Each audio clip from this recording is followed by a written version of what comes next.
Akkam jirtu hordoftoota yuutuubii kiyyaa guyyaa har'aa Oogustii 2026 ji'a 8ffaa oolmaa gabaa gurraachaa baankii daldala Itoophiyaa isiniif qabadhee dhufeetan jira. Akkam jirtu hordoftoota yuutuubii kiyyaa lafa jirtanitti nagaa waaqayyoo isiniif haa baay'atu. Akkasuma warreen amantaa biraa ashamaa harka fuunee isiniin jennee jira. Guyyaa har'aa oolmaa gabaa gurraachaa akkasuma baankii daldala Itoophiyaa nigdi baankii meeqaan sharafaa olee kan jedhu isiniif qabadhee dhufeetan jira. Akkuma argitan guyyaa kaleessaa sharafni dabalee ture. Guyyaa har'aa garuu xiqqoo gadi deebi'ee jira jechuudha. Qannasee jira.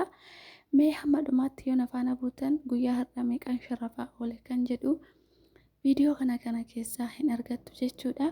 Akkasuma mana kanaaf haaraa warri taatan subscribe godhaa, like gochuudhaan maatiinaaf ta'a. Akkasuma share godhaa isiniin jechuun jaalladhaa. Yuutuubiin kiyyarree harawaa maatiinaaf ta'a, warri ilaaltanii baatan maatiinaaf ta'a. Akkasuma like godhaa.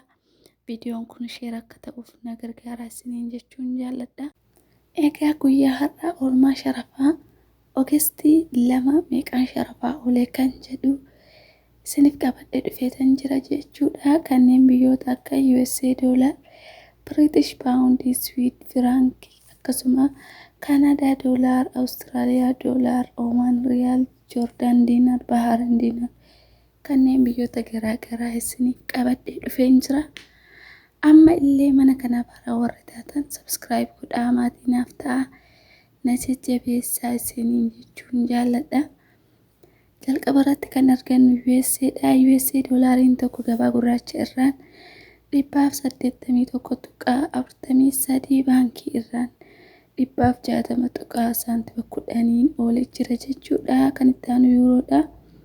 Yuuroon tokko gabaa gurraacha irraan 209.23 baankii irraan 182.80 oolee jira jechuudha. Kan itti aanu Swiss firaankiidha. Swiss firaankiin tokko gabaa gurraacha irraan 224.73 baankii irraan 197.05 oolee jira jechuudha. Kan itti aanu Kaanaadaadha. Kaanaadaa doolaariin tokko gabaa gurraacha irraan 229.39 baankii irraan 213.10 oolee jira jechuudha. Kan itti aanu Awustiraaliyaadha. Awustiraaliyaa doolaarii tokko gabaa gurraacha irraan 227.21 baankii irraan 210.99 oolee jira jechuudha. Kan itti aanu Chaayinaadha. Chaayinaa hewaan tokko gabaa gurraacha irraan 26.87 akkasuma baankii daldala Itoophiyaa irraan 23.95 oolee jira jechuudha. Kan itti aanu British poundidha. British poundiin tokko gabaa gurraacha irraan 244.65 baankii irraan 214.80 oolee jira jechuudha. Kan itti aanu Swedish kroonidha. Swedish kroon tokko gabaa gurraacha irraan 19.5 akkasuma baankii irraan 16.73 oolee jira jechuudha. Kan itti aanu Kuwait diinaarii tokko gabaa gurraacha irraan 587.10 baankii irraan 515.37 oolee jira jechuudha. Kan itti aanu Dubaayii diraamni tokko gabaa gurraacha irraan 49.40 baankii irraan 43.40 oolee jira jechuudha. Kan itti aanu Saawudii riyaalii tokko gabaa gurraacha irraan 48.43 baankii irraan 42.54 oolee jira jechuudha. Qatar riyaalii baankii irraan 44.20 oolee jira. Kan itti aanu Omaanii riyaalii tokko gabaa gurraacha irraan 471.95 baankii irraan 449.8 oolee jira.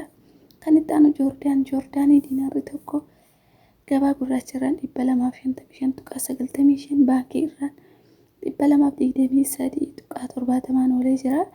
Kan itti aanu Bahrain diinaarri tokko gabaa gurraacha irraan 481.99 baankii irraan 422.80 oolee jira. Kan itti aanu Turkish riilaadha. Turkish riilaan tokko gabaa gurraacha irraan 3.81 baankii irraan 3.20 oolee jira. Kan itti aanu Egyptian poundidha. Egyptian poundiin tokko gabaa gurraacha irraan 3.55 baankii irraan 3.15 ooleera.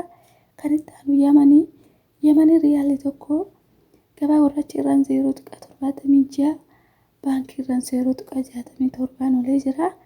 Kan itti aanu Israa'el shekiliin tokko gabaa gurraacha irraan 59.27 baankii irraan 52.20 ooleera. Kan itti aanu Indiyaa ruupiin tokko gabaa gurraacha irraan 1.90 baankii irraan 1.67 oolee jira jechuudha. Oolmaan gabaa gurraacha akkasuma baankii daldala Itoophiyaa guyyaa har'aa jechuun Agustii 2 isiniif qabadhee dhufe kana fakkaata. Viidiyoo biraadhaan hamma walitti deebinutti baay'ee.